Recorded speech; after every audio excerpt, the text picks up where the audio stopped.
Hello friends, সবাই কেমন আছেন? আমি চলে আসছি আজকের ভিডিও নিয়ে। আজকে আমি দেখাবো কিভাবে নরম নরম ফুলকো লুচি বানানো যায়। আমার ভিডিওটি প্রথম থেকে শেষ পর্যন্ত দেখবেন, তাহলে বুঝতে পারবেন। উপর দিয়ে কিন্তু একটু ক্রিস্পি ক্রিস্পি টাইপের হবে, কিন্তু ভিতরে হবে নরম আর খুবই ফুলকো ফুলকো হবে সব লুচিগুলো। তাহলে দেখুন কীভাবে বানাই আমি। প্রথমে আমি আটা নিয়ে নিয়েছি, এবারে পরিমাণ মতো নুন আর একটু বেশি করে চিনি দিয়ে দিলাম। আর এবার আমি দিয়ে দিচ্ছি গুঁড়ো দুধ।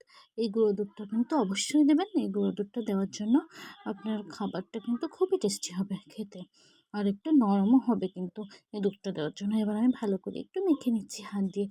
তারপর আমি এটাতে দিয়ে দেবো সয়াবিন তেল। সয়াবিন তেলটা একটু বেশি করেই দিতে হবে। সয়াবিন তেলটা বেশি করে দেওয়ার কারণে কিন্তু উপরের দিকটা একটু ক্রিস্পি ভাবটা একটু হবে বেশি, ভালোও লাগবে খেতে। এবার দেখুন আমি ভালো করে মেখে নিচ্ছি। এই দেখুন এবার মুঠো করার সঙ্গে সঙ্গে কেমন দোলা পেকে যাচ্ছে।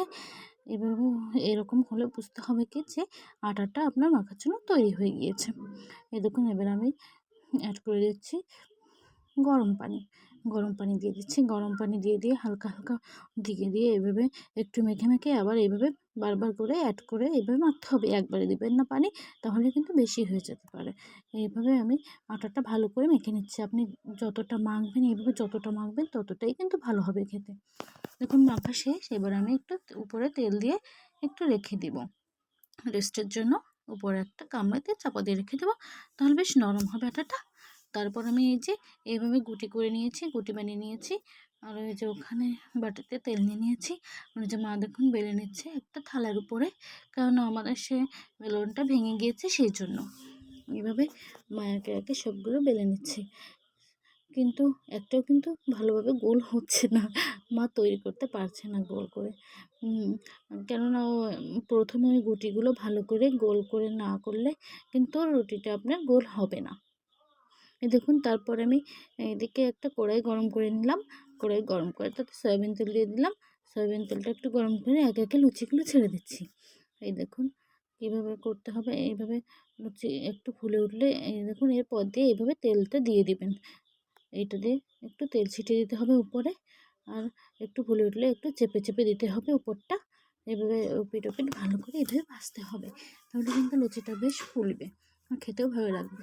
একটা তুলে নিয়ে আমি আরেকটা লুচি ছেড়ে দিলাম। দেখুন কতটা ফুলকো ফুলকো হয়েছে। সবগুলোই কিন্তু এরকম ফুলকো ফুলকো হবে।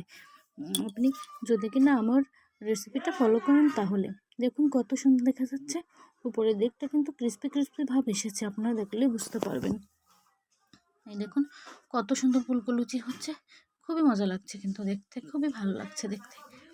এইভাবে আমি সবগুলো এইভাবে ভেজে নেব ভালো করে। এই দেখুন আপনারা আমার ভিডিওটি আমি যেভাবে করেছি আপনারা সেইভাবে করলে আপনাদের লুচিগুলোও কিন্তু এরকম পারফেক্টভাবে ফুলবে, আর খেতেও কিন্তু বেশ মজা লাগবে। দেখুন কত সুন্দর ফুলকো লুচি হয়েছে। এবার আমি খেতে বসে পড়েছি।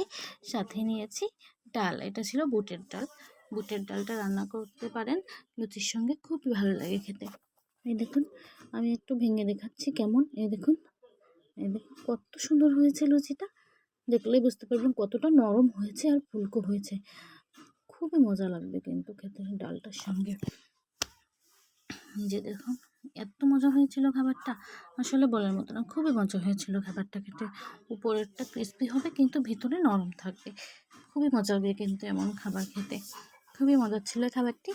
এভাবে আমার নিয়মে যদি আপনারা এই লুচিটা এভাবে বানান, তাহলে কিন্তু আপনারা যেমনটা চাইছেন তেমনটাই হবে বানাতে। এর জন্য কিন্তু অবশ্যই আপনাদের গরম পানিটা ইউজ করতে হবে, এটা মাথায় রাখবেন। আর গুঁড়ো দুধটা অবশ্যই দিতে হবে। তাহলে ভিডিওটি এই পর্যন্তই। সবাই ভালো থাকবেন, সুস্থ থাকবেন। ধন্যবাদ সবাইকে। Bye bye.